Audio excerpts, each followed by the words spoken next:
নমস্কার বন্ধুরা, সুলতান হেসেলে আপনাদের সবাইকে স্বাগত। আজ আমি বানিয়েছি কোপ্তার তরকারি। এটা রুটি দিয়ে খেতে খুব ভালো হয়, গরম ভাতেও ভালো লাগবে। আর দেখুন কত সুন্দর হয়েছে।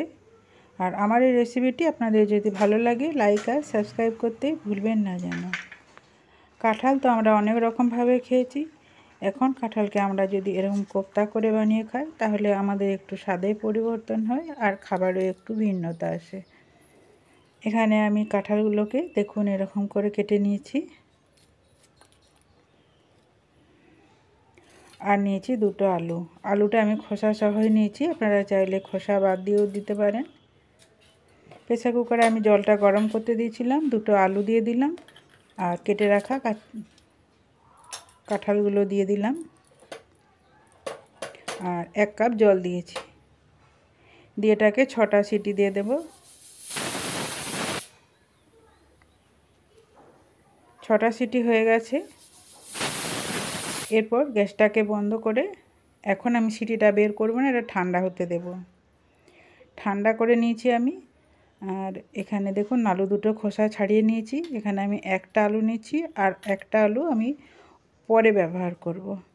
এরপর আলু আর কাঁঠালগুলোকে আমি খুব ভালো করে চটকে নিয়েছি। খুব মিহি পেস্ট করার দরকার নেই, এরকম দানা দানা থাকলেই ভালো হয়। এরপর গরম মশলা নিয়ে নিলাম, স্বাদ মতো নুন নিয়ে নিচ্ছি। এরপর 1 চামচ আদা রসুন বাটা নিয়ে নিলাম, ধনে গুঁড়ো জিরে গুঁড়ো 1 চামচ করে নিয়ে নিচ্ছি।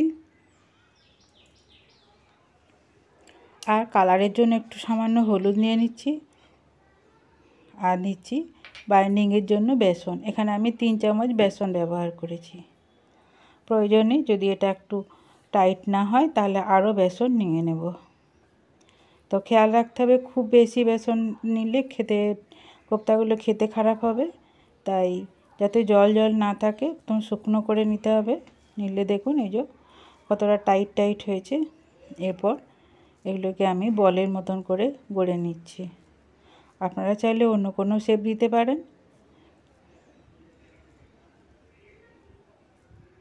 আর একটু চেপে চেপে দিতে হবে যাতে ভেতরে কোনো বাতাস না থাকে। যদি বাতাস থাকে তাহলে কোপ্তাগুলো ফেটে যেতে পারে। তাই এরকম টাইট টাইট করে এরকম কতগুলো কোপ্তা আমি বানিয়ে নিয়েছি।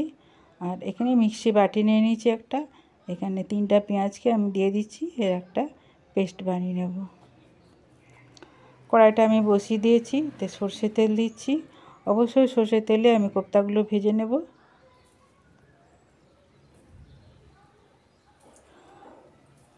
যেসব বন্ধুরা এইসব রেসিপিটি দেখছেন তাদের যদি ভালো লাগে প্লিজ একটা লাইক দিয়ে দেবেন।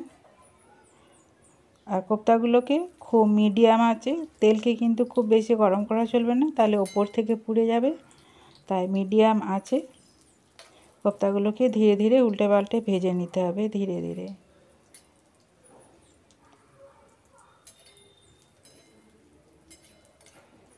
একটু উল্টে পাল্টে আমি 2 থেকে 3 বার ধরে উল্টে পাল্টে আমি কোপ্তাগুলো ধীরে ধীরে ভেজে নিয়েছি।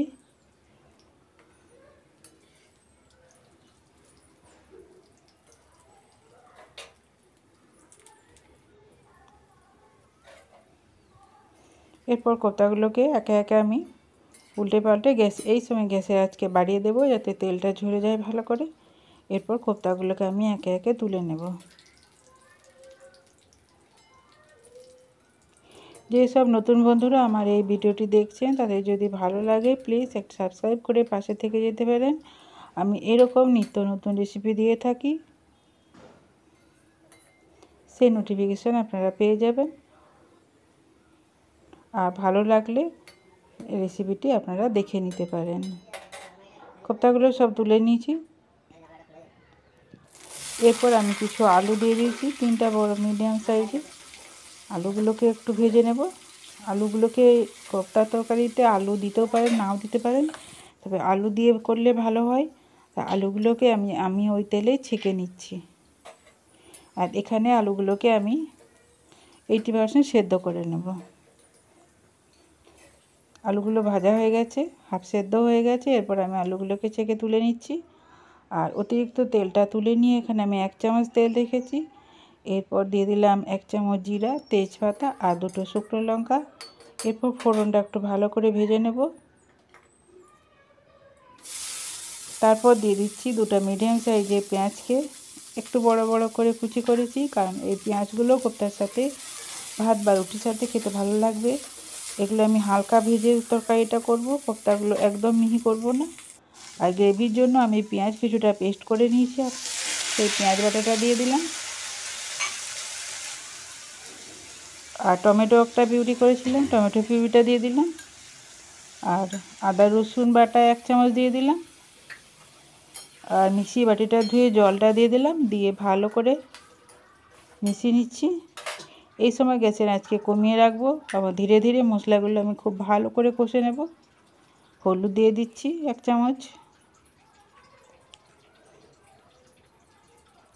এরপর ধনে গুঁড়ো, জিরে গুঁড়ো সব 1 চামচ করে দিয়ে দিচ্ছি।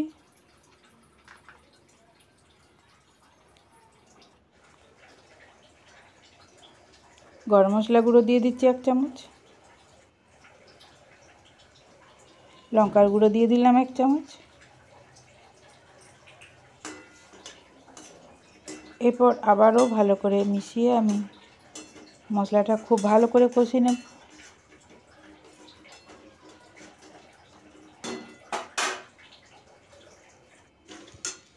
দেখুন মশলাটা একদম শুকনো হয়ে গেছে। খুবই কম তেল মশলাতে আমি এটা রান্না করব, তাই দেখুন একটু জল দিয়ে দিয়ে মশলাটাকে খুব ভালো করে কষিয়ে নিচ্ছি।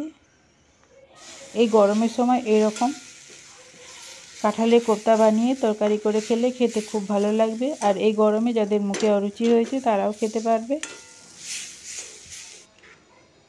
এরপর মশলাটা খুব ভালো করে কষানো হয়ে গেছে, এরপরে জল দিয়ে দিচ্ছি। যেভাবে গ্রামে ঘরে তরকারি রান্না করে আমি সেইভাবে কাঁঠালের কোপ্তাটা রান্না করলাম। আপনাদের ভালো লাগলে কমেন্টে জানাবেন প্লিজ।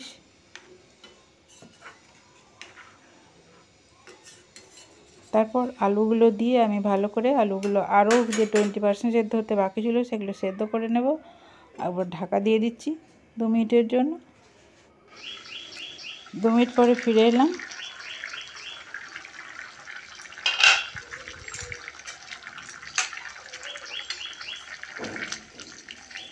একটু নেড়ে দিচ্ছি আর দেখে নেব চেক করে আলুগুলো সেদ্ধ হয়েছে কিনা।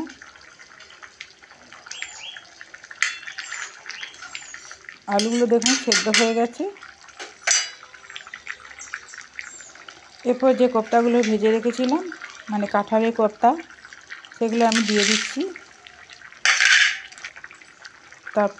এরপর কিন্তু খুব জোরে জোরে ঘাঁটানো চলবে না, তাহলে কোপ্তাগুলো ভেঙে যেতে পারে। এরপর খুব ধীরে ধীরে আলুর সাথে ঝোলের সাথে কোপ্তাগুলো আমি 1 মিনিট, জাস্ট 1 মিনিট ফুটিয়ে নেব। আর যদি খুব বেশি ফোটানো হয় কোপ্তাগুলো তাহলে মানে বুলা হয়ে যেতে পারে আলু তরকারির সাথে, তাই এরকম ধীরে ধীরে কোপ্তাগুলোকে ফুটিয়ে নিয়েছি। আর এই যে দেখুন কত সুন্দর হয়েছে কোপ্তা তরকারি।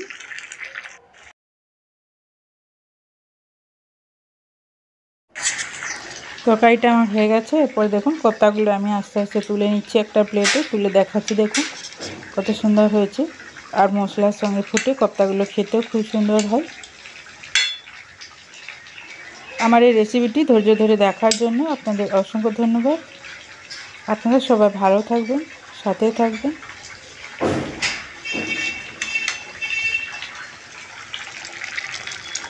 এরপর গ্যাসটা আমি বন্ধ করে দিচ্ছি। তারপর 2 মিনিট রেস্টে রেখে দেবো।